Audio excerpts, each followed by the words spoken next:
Hey, what's up everyone? My name is Magno, and in today's really quick video, I'm going to show you how to optimize your Davinci Resolve. So a problem I had with my computer is when I was trying to do edits, like I had such horrible playback issues, and I have a beast of a computer. I have a Ryzen 7, I have 32 gigabytes of RAM, GTX 2060 Super. So even with that, I was still having so much lag and issues in playback, and every time I tried to edit a scene, it would take like 10 to 20 seconds before like everything would load up and I could continue editing again, and it was just really frustrating and really annoying. And what are you gonna do if you have like a worse off computer than me? Luckily, there's a fix for that. So this is the fix. You're gonna go up to a file, top left. You're gonna go to project settings. You're gonna make sure you're in master settings.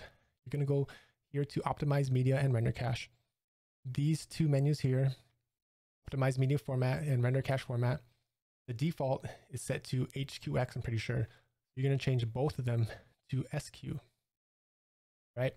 And here, one thing underneath, the default for this is 3 seconds. You're going to change it to 1 second. So save. The next thing you're going to do is you're going to go to the top left menu again. You're going to go to playback. This should already be checked off. Make sure it is. And then the second thing you're going to do is you're going to go to render cache. The default is going to be on none. Switch it to user. Then you're going to get the file that you want. You're going to right click your file, and now you're going to click on generate optimized media. So this is going to take a while to do. I have like a 40-minute clip here, and this took about like 15 minutes to optimize. And then once you're done, when you do your edits now, greasy mirror at the bottom.